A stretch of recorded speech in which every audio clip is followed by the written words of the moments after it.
नमस्कार, आप देख रहे हैं आर्या न्यूज और मैं हूं आपके साथ प्रियंका तिवारी। खबरों को विस्तार से जानेंगे। ज्ञानवापी परिसर में स्थित श्रृंगार गौरी के नियमित दर्शन और अन्य विग्रहों के संरक्षण की याचिका पर जिला जज की अदालत में मंगलवार को मुस्लिम पक्ष की बहस पूरी हो गई।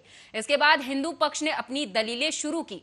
करीब 2.25 घंटे की अदालती कार्रवाई के बाद जिला जज डॉक्टर अजय कृष्ण विश्वेश ने सुनवाई के लिए 13 जुलाई यानी आज की तिथि निर्धारित की है। इस मामले में दलीलें और बहस पूरी होने के बाद जिला जज की अदालत में यह तय होगा कि ये याचिका सुनवाई योग्य है या नहीं। सुप्रीम कोर्ट के आदेश पर जिला जज की अदालत में जारी सुनवाई में मंगलवार को अंजुमन इंतजामिया मसाजिद कमेटी की तरफ से अधिवक्ता अभय नाथ यादव ने ऑर्डर 7 रूल 11 के तहत दिए गए आवेदन पर अपनी बहस पूरी की। मुस्लिम पक्ष ने याचिका सुनवाई योग्य है या नहीं के अलावा पूरे वाद पत्र के बिंदुओं पर अपनी दलीलें न्यायालय में रखी। हालांकि आज ज्ञानवापी मामले पर अहम सुनवाई होनी है।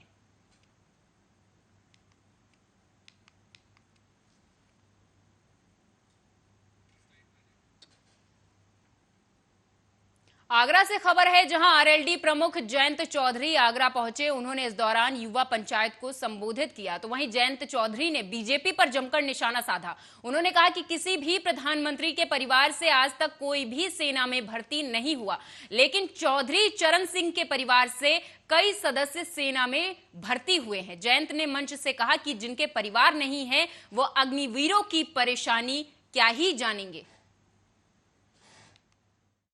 के आज जयंत चौधरी आगरा के खंदौली यहाँ युवा पंचायत को लेकर एक पंचायत उन्होंने संबोधित की, जिसमें जो अग्निवीर थे युवा पंचायत करने के बाद उनको कुछ ऐसी बातें बताई और कुछ दिशा निर्देश दिए। जैसा कि उन्होंने अपने पंचायत के खुले मन से ये ऐलान किया कि जो अग्निवीर हैं वो डटे रहें और प्रधानमंत्री पर सीधे निशाना साधते हुए बोले कि जो जिनके परिवार नहीं, जिनके कोई और नहीं, जिनके आगे पीछे कोई नहीं, वो क्या पीर जाने। तो यहाँ साफ देखने को मिला कि जयंत चौधरी ने खुले मन से ये ऐलान कर दिया कि जो परिवार के जो लोग होते हैं वो उनके बच्चे होते हैं और वही ये सब चीजों को, ये पीड़ा को पहचान पाएंगे।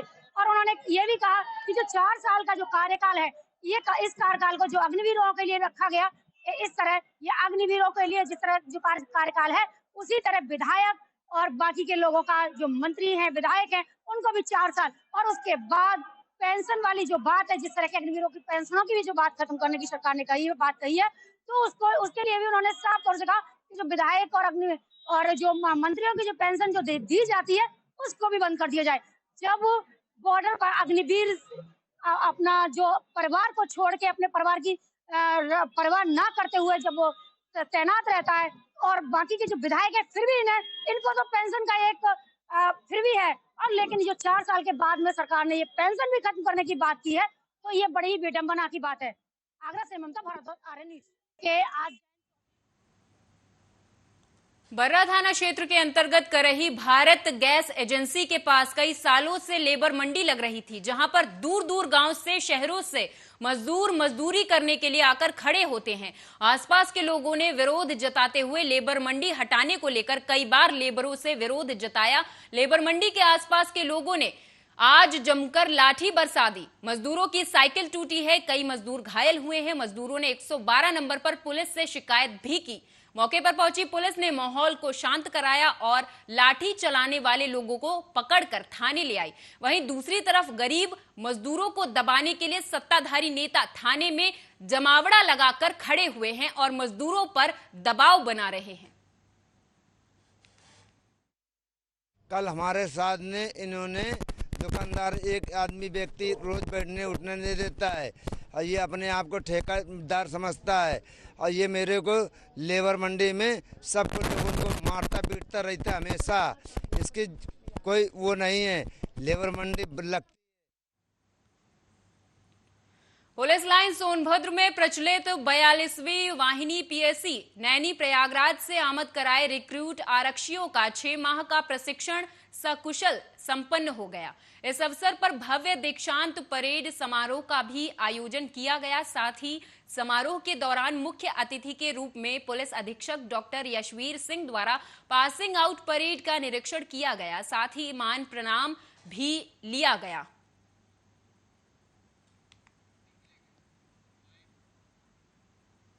अगली खबर रायबरेली से है, जहां रायबरेली में दबंगों की एक और करतूत सामने आई है, जिससे अंदाजा लगाया जा सकता है कि लोगों में पुलिस का खौफ खत्म हो रहा है। पूरा मामला भदोखर थाना क्षेत्र के बेलागुसीसी का है, जहां दबंगों ने पिता और बेटे पर जानलेवा हमला कर दिया, जिससे दोनों गंभीर रूप से घायल हो गए। आनन फानन में दोनों को बेहोशी की हालत में अस्पताल पहुंचाया गया, जहां दोनों पिता पुत्र की हालत गंभीर बनी हुई है। बहरहाल मामले की जानकारी मिलने पर पुलिस ने 7 लोगों के खिलाफ मामला दर्ज कर कार्रवाई शुरू कर दी है। ये वही बदमाशी का मामला है।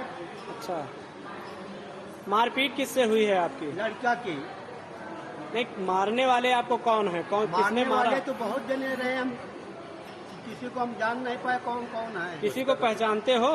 पहचानते तो है, तो एक का तो जरूर है पहचानते। तो क्या नाम है? जो राम सनेही है, राम सनेही की एरिया है, उसकी बिटिया है। अच्छा, मामला क्या हुआ, जीतू और शंकर बकस ने उसको मारने के लिए धमकी दिया, तभी उसने हमको मारा है। किसने मारा? सुनीता, शंकर बकस, अच्छा, जीतू। ये शंकर बकस सिंह कौन है? गांव के ठाकुर। और ये सुनीता कौन है? ये गौतम है, पड़ोस में मेरे। अच्छा, उसका पति भी था, राम सनेही। तो तुम्हारी कोई दुश्मनी थी क्या? नहीं साहब, उसकी कोई दुश्मनी नहीं।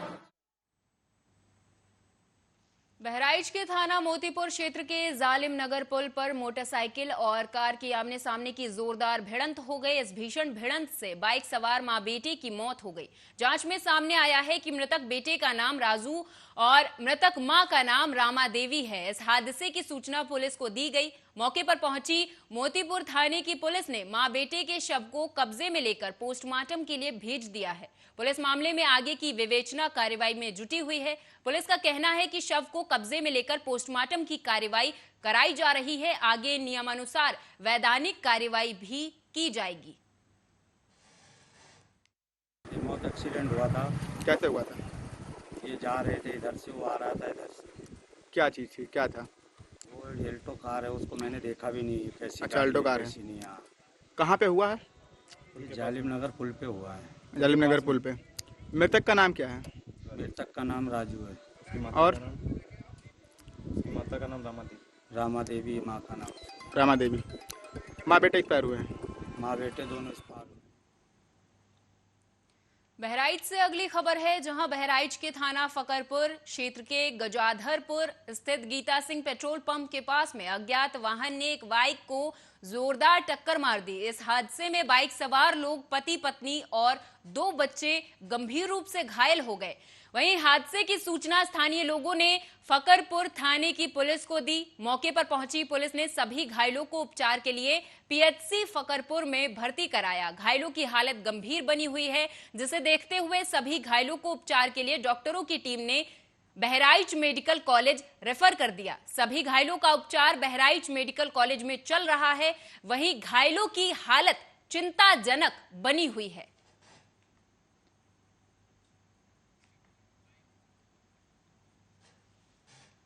बहराइच थाना विश्वेश्वरगंज के पुरैनी के पास रिक्शे से उतार रहे 60 वर्षीय बुजुर्ग हलील और उसके पोते को एक अज्ञात मोटरसाइकिल ने टक्कर मार दी।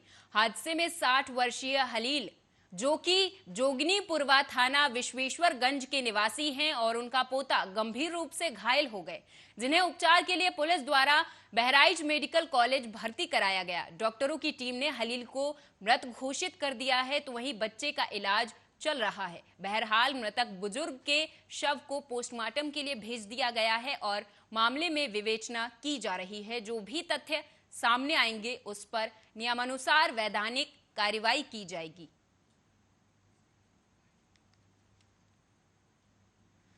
बरेली बदायूं रोड पर मेधांश अस्पताल के सामने बड़ा एक्सीडेंट हो गया, जिससे राहगीरों में अफरा तफरी मच गई। इस दुर्घटना में महिला को बाइक ने रौंद दिया। बता दें कि ये महिला बर्फ लेने के लिए दुकान पर आई थी। इतने में तेज रफ्तार मोटरसाइकिल सवार ने महिला के ऊपर मोटरसाइकिल चढ़ा दी, जिससे महिला गंभीर रूप से घायल हो गई।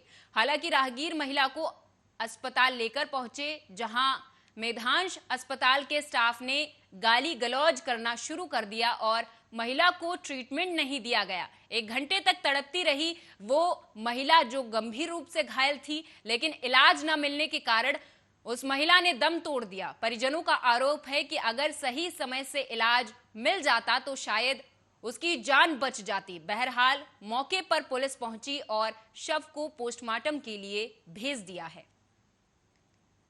ये पैदल अपने घर जा रही थी तो इनका एक मोटरसाइकिल वाले ने एक्सीडेंट हो गया। मोटरसाइकिल नीचे खड़ी हुई है बकायदा, तो वो एकदम भागा तो पब्लिक ने उसको पकड़ा।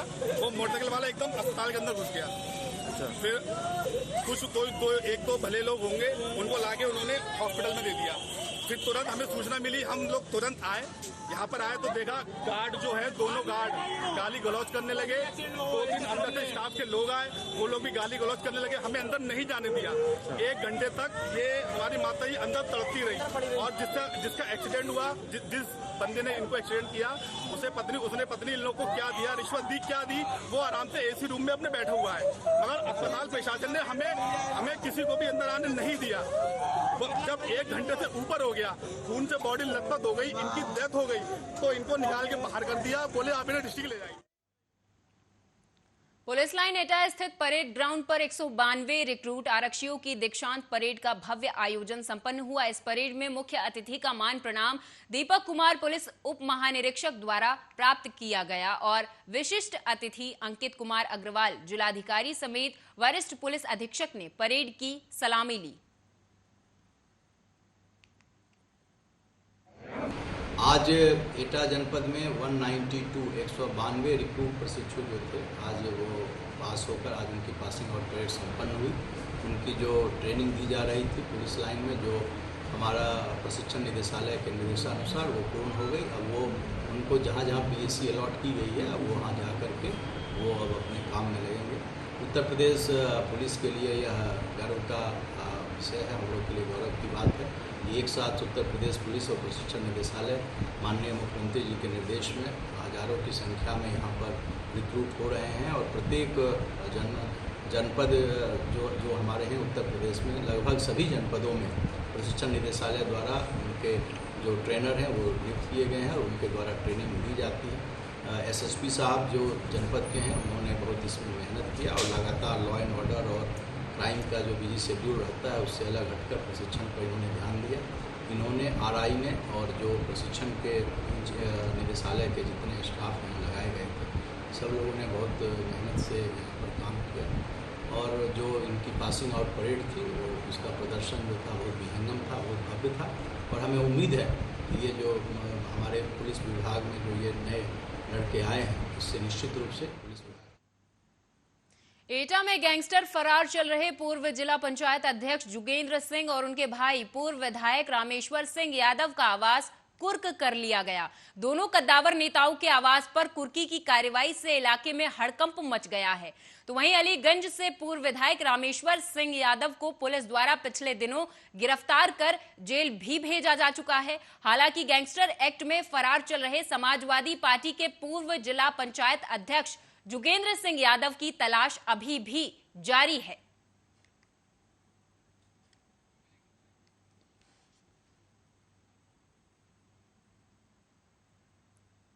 अगली खबर मिर्जापुर से है, जहां मिर्जापुर के अहरौरा थाना पुलिस SOG और सर्विलांस की संयुक्त पुलिस टीम ने करीब 27 लाख के गांजा के साथ 5 तस्करों को गिरफ्तार किया है।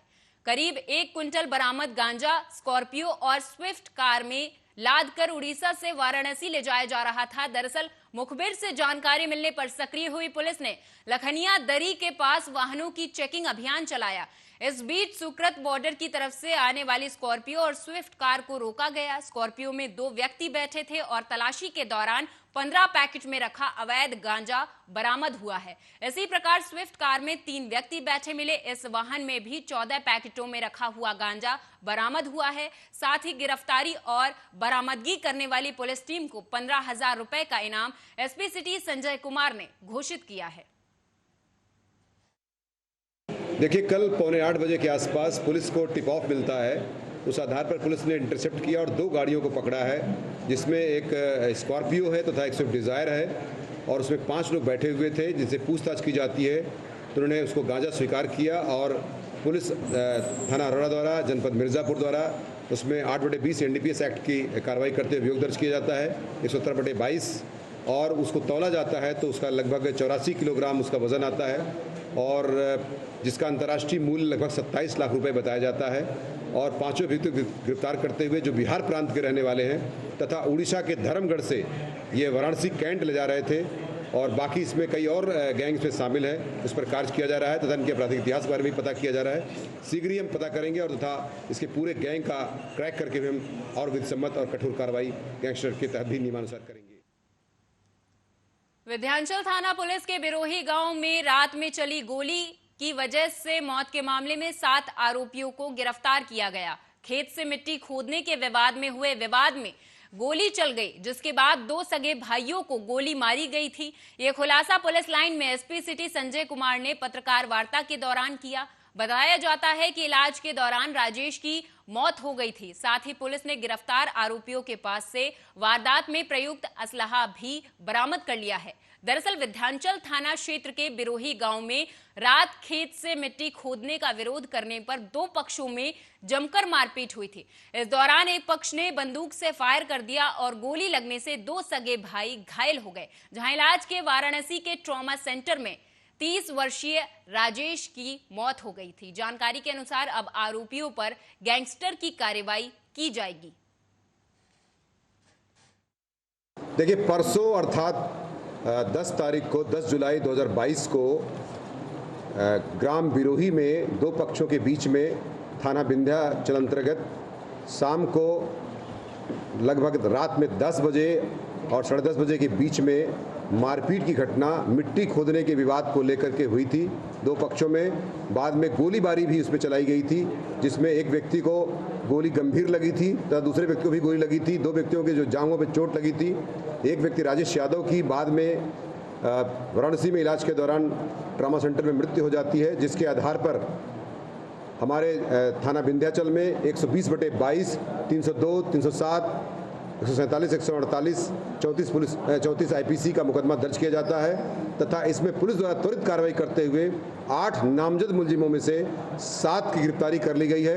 तथा इस क्रम में अभी मैं अवगत करा दूं कि चूंकि एक गंभीर मामला है, इसमें एक हत्या का मामला है, इस कारण से इस मामले में कठोरतम कार्रवाई गैंगस्टर की जाएगी। मिर्जापुर के अरोड़ा थाना क्षेत्र के चुनादरी पर सैलानियों के जाने पर रविवार की रात से रोक लगा दी गई। इसके बावजूद चंदौली से घूमने आया आरिफ खान सेल्फी लेते समय पहाड़ से नीचे गिर पड़ा। इसी बीच बचाने के लिए आगे बढ़ा अरमान अंसारी नाम का युवक भी फंस गया। दरअसल आपको बता दें कि एक कार में सवार होकर 13 युवक चंदौली से चुनादरी पहुंचे थे। पिकनिक के दौरान सेल्फी लेने के चक्कर में आरिफ पहाड़ से गिरकर जल प्रपात में लापता हो गया। 4 गोताखोर उसकी तलाश में जुटे हैं, पर काफी देर हो जाने पर दोनों का पता नहीं चल सका। पुलिस और ग्रामीणों के लगातार प्रयास के बाद आखिरकार अरमान को बचा लिया गया है, पर लापता युवक की खोजबीन की जा रही है। वहीं गौरतलब है कि वाटरफॉल के मुख्य द्वार पर पुलिस की तैनाती की गई है और रोक लगने के बाद भी पर्यटक बाज नहीं आ रहे और आए दिन ऐसी दुर्घटनाओं से पुलिस की कार्यशैली भी सवालों के घेरे में नजर आ रही है। ये है कि हमारे यहाँ एक सूचना मिली है कि एक लड़का चुनादरी में डूब गया है। ये अपने 5-6 दोस्तों के साथ आया था और यहाँ पे चुनागढ़ी दरी कल घटनाएं हुई थी तो उसको लेकर के पूर्णतः प्रतिबंध लगा दिया गया था, किंतु ये पीछे की साइड से चढ़ के पहाड़ों की साइड से आकर के पहाड़ से नीचे उतरने का प्रयास किया। तो एक लड़का तो सीधे नीचे चला गया, एक लड़का पहाड़ के बीच में रुक गया था। महंगा में एक ही मात्रा नहीं आती, महंगा नहीं होता है, मात्रा हटा दो। लिया गया है और इसको जो है आरिफ को जो डूब गया है उसके लिए हम लोग प्रयास किए। ऊपर से कहीं से पैर फिसल गया और नीचे चला गया। कितने लोग थे साथ में? साथ में 13 लोग आए थे घूमने के लिए। तो कितने लोग डूबे हैं, कितने लोग बचे हैं? 2 लोग थे, मतलब एक लोग जो हमारा भाई था वो फिसल गया उसका पैर, और एक लोग बच गया था, उसका नाम अरमान अंसारी था। और जो डूब गया नहीं डूबा है वो आरिफ खान नाम है और जो बचा उसका नाम अरमान अंसारी है। अब आपको बारिश की जानकारी दे देते हैं। गुजरात और महाराष्ट्र में भारी बारिश जानलेवा साबित होने लगी है। आसमानी आफत में दोनों राज्यों में अब तक 150 लोगों ने जान गंवाई है। गुजरात के अहमदाबाद में सबसे अधिक बुरा हाल है। वहीं सूरत में 6 जिलों में रेड अलर्ट जारी किया है। इस बीच महाराष्ट्र की बात करें तो नागपुर में स्कॉर्पियो बारिश के पानी में बह गई। इसमें 6 लोग सवार थे, 3 के शव मिले हैं। सभी मध्य प्रदेश के रहने वाले थे। वहीं राष्ट्रीय राजधानी दिल्ली की बात करें तो दिल्ली में आसमान बादल छाए हुए हैं। थोड़ी देर में यहां बारिश होने के आसार हैं। महाराष्ट्र के पालघर के वसई इलाके में भूस्खलन की घटना सामने आई है। घरों के क्षतिग्रस्त होने के साथ ही कई लोगों के फंसे होने की आशंका है। अब तक 2 लोगों को बचाया गया है। वहीं पालघर कलेक्टर ने इस पूरे मामले की जानकारी दी है।